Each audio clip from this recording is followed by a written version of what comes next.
Hello, ladies and gentlemen. Eddie Marcus here again. Today I want to talk about a subject matter that is current. We all are familiar of its existence. It has to do with Ukraine and Russia. That's just part of it. We're going to be stretching a little broad to get our point across. And when I say and mention Ukraine, I'm thinking about Ukraine's innocence in this war, at least to the degree that we are familiar with it. And to this degree, for what I'm trying to say, I want you to look at it as being righteous. And at the same time, the aggressor who comes upon Ukraine to impose itself, to dictate, to take control. We call that Russia, but we see it as something that's evil.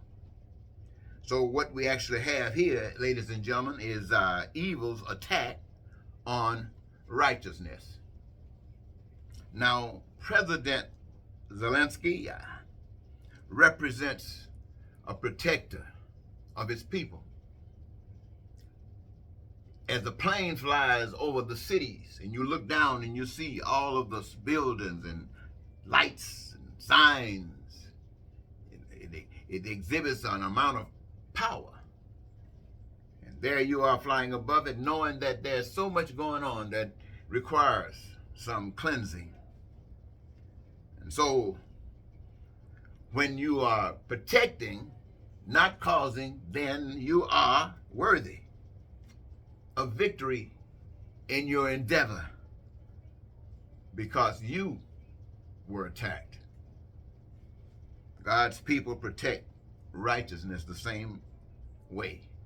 God's people stand up against evil at the cost of their own lives. It is better to, I would say, when I finish this, that you will agree that it's better to consider and committing suicide before you submit yourself, bending your knee to evil. The natives,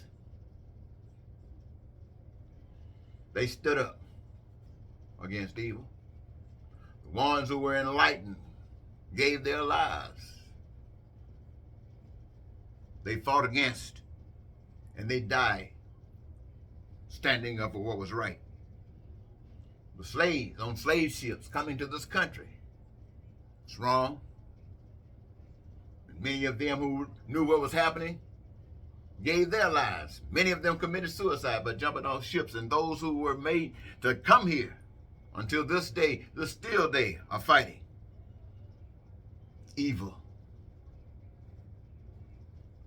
Yes, my friends, we're living in a world, and we're living in a time. But I want to remind you that there is a record that says Jesus, for righteousness' sake, fought evil to the death. That Gandhi and Abe Lincoln and John Brown, Malcolm X and Dr. King also, for righteousness' sake, fought evil to the death. Yet there are those like Pol Pot, Mussolini, Hitler, Putin, and Trump. These are a few of those that used evil to do whatever they could to squash righteousness. The submission of the defeated, the unwise natives, those who said, I don't want to fight anymore, I don't know what to do, I'm lost, I'm blind, I submit. The slaves who said the same thing, the Asians, the Italians, the Germans, the Russians, and the Americans also. They gave, and they are givers to support the rise of evil. Wherever such evil, demonic men exist, they wield power.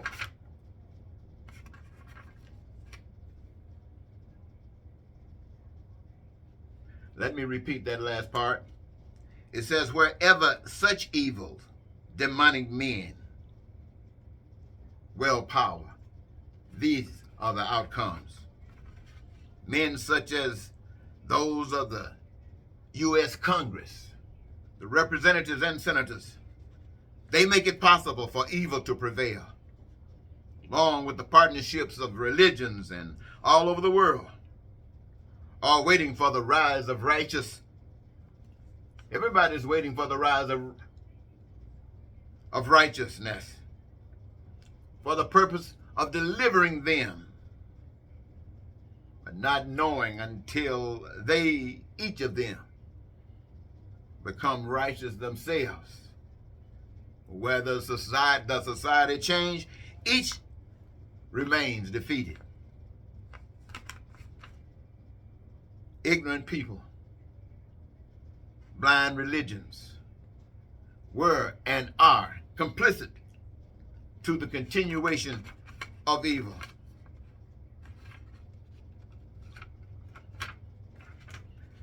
God requires of me a duty to address and remind those that claim loyalty that they have failed. All their loyalty only allows the evil that is anti all that God represents to continue. To this, the entire human race is guilty. The earth was built by love. Humans exist by love. For continuation, love must rule.